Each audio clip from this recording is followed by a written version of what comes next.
Welcome to the Noble Ape Podcast, Ape Reality. I'm Tom Barbalet, the creator of Noble Ape, and this evening I'm going to give a Noble Ape Language 101, which ultimately probably should have been the topic of the previous podcast. However, I think of Noble Ape very much in a kind of procedural way, where there are certain components of Noble Ape that I just need to do, and I focus on those things in a kind of, what I am producing at any given time.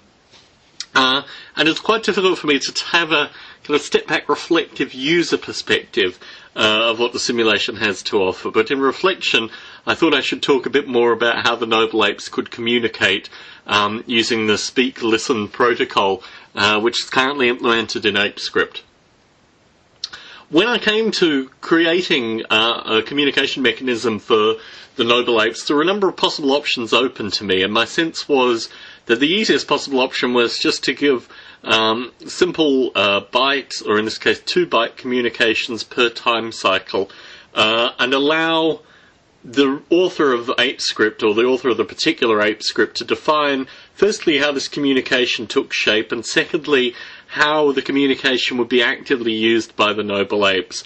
This is a great degree of freedom, and my intention with this was not to kind of pigeonhole the way in which people would use language through the simulation, but basically give a great degree of freedom in the way in which language was implemented. Point of fact, there is a possibility that one could create a version of the simulation, a version of the ape cycle through ApeScript, where the apes actually evolved and created their own language. And in creating a language protocol, I wanted to really make it as simple as possible to enable both a hard coding of language, where specific byte sets mean specific things, and also on the other extreme, an extreme soft coding of language, where apes of particular tribes or particular groups or even particular DNA structures could have an evolving language which created numerous reference words and things of this nature. So I wanted to keep it as broad as possible. This begs the question, how does one implement either end of that kind of language spectrum? And my thought is that the predefined language is probably the easiest to implement. But the real question is, what do Noble Apes talk about? And my sense initially is that concepts like food are relatively central because there are no Theus felines in the current simulation. Fear is less important. However, the communication of things like the distances between places, if you're familiar with running the simulation for long periods of time, you will be well aware that the primary cause of fatality in the Noble Ape simulation is apes drowning. Apes getting out of their depth in pursuit of female apes or perhaps better looking landscapes, and drowning. And communicating information like stop, wait, don't go in that water, or you don't have enough energy, or, basically this kind of community survival language, I think would be relatively central to any language that a user would want to hard code into the simulation. And this poses interesting programming problems. Initially, probably within the first month and a half of Noble Ape, and here I am digressing once again, Pedro wrote a series of ApeScript programs to describe various psychological phenomena that he wanted to model in terms of the apes being agoraphobic, the apes, liking communities and things of this nature. And I think language adds another dimension to those kind of ApeScript examples. Particularly in the idea of different kinds of languages. So you could perhaps DNA stamp a particular language, and thus only family members could communicate at a particular level. Really, you can add these kind of aspects as much as you want. On the other extreme, the completely relativist language it poses a similar but different group of implementation problems. Similarly, perhaps complicated, but a different group of implementation problems. And my sense there is that any kind of language that was relative would also need to have some idea of space and perhaps time concepts, which were also relative. And relative modelling is something that I talk about in the original manuals, but it's also something that I think about very strongly in the simulation. It's something that I've tried to convey through the hard-coded version of the simulation, although the current hard-coded version isn't quite to that particular metaphor. But my sense is that in having concepts like space and time, and possibly concepts like eating, and modelling energy use, and finding ways to translate this to actual communication, I think one could develop a relative language, probably with maybe 1,000 lines of ApeScript, possibly more.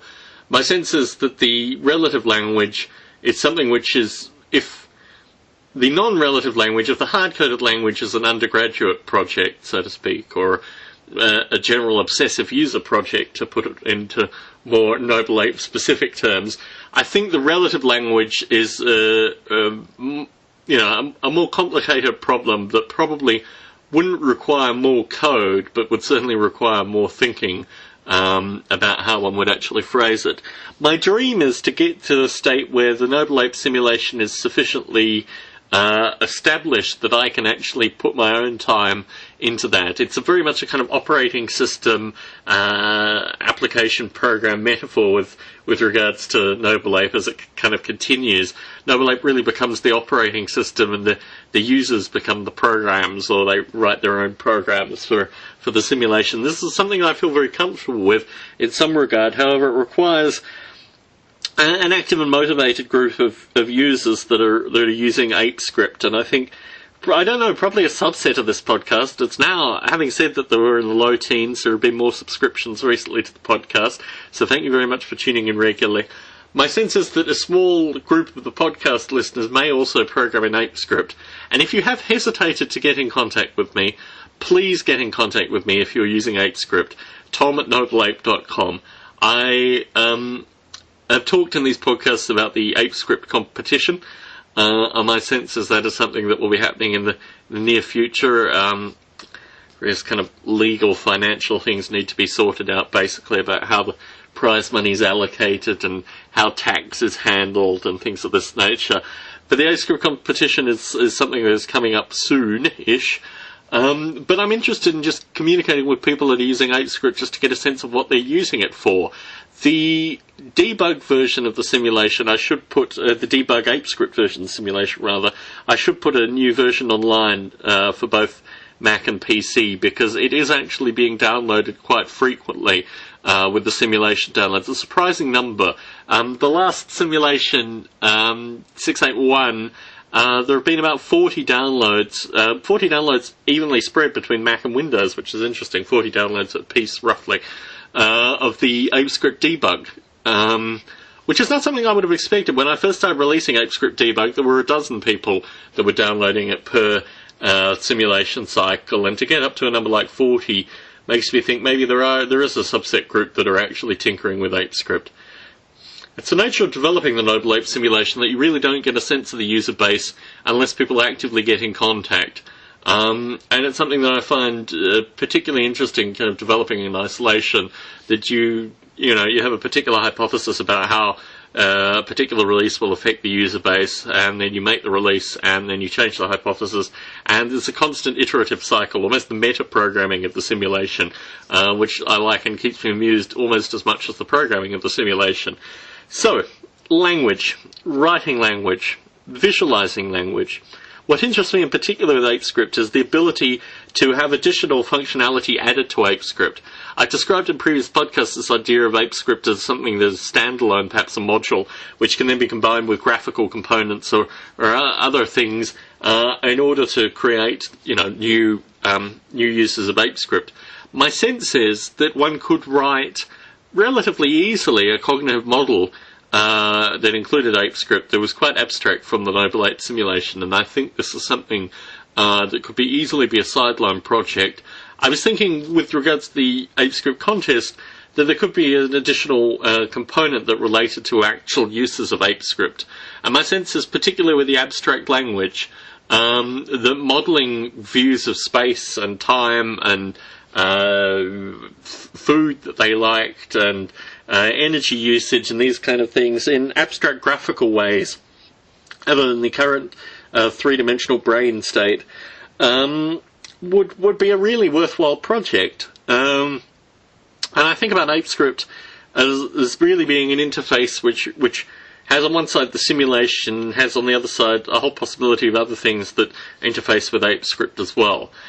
In the near future, and this is a caveat to some early discussion, I'm going to start running brute force testing on the Noble Ape simulation. This is something that has interested me for many years, has been in a topic of occasional mail-outs over the past 5 years, and my interest is really to see if the Noble Ape simulation is run over the equivalent of a simulated tens of thousands of years, what the net effect will be, whether the population is maintained, what direction the apes go in, what kind of genetics persist. These kind of questions all filter back to the kind of long-term purpose of the simulation, and really what most users typically see is at most maybe 5 or 6 years of simulated time. And my interest is really seeing what happens to the simulation over tens of thousands of years of simulated time.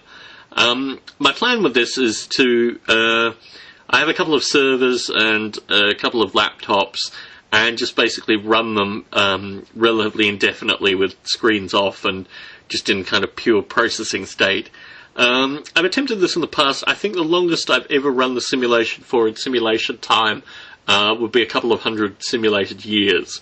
So my interest is really pushing that boundary and moving it in a completely different direction about the length of time that the simulation is run for. Then we'll move it back into a kind of first principles model, which I think is really quite critical. Not just to take this aspect of language and perhaps then modelling some aspects of the biology, the time evolution, the physics, but really seeing how far back we can push it in terms of getting a sense of how close to first principles we can actually get. Obviously, we're not going to be simulating atomic states or anything like that, but there is a level of simulation where you really are moving towards kind of, can we construct any possible kind of creature? Can we throw this creature in a simulation environment and what happens? So really a far more kind of organic, not necessarily realistic, I don't like to use that term with regards to artificial life simulation, but a far richer tapestry of simulation when compared to kind of contemporary spores or other simulations that look at selective components of this. So this kind of meta-grand simulation is something that I've talked about from the last mail out until present, but it's something that's been percolating for a number of years. And to have a brute force testing environment, something which I'm happy with running the simulation for in number of years, I want to have a rich enough kind of meta script that evolution and mutation and these kind of ideas come implicitly rather than explicitly, and defining that in code, creating code that enables you to do that, is really the project for probably the next 6 months of Noble Ape. Thank you very much for tuning into this podcast. Look forward to you tuning into the next podcast. Until then.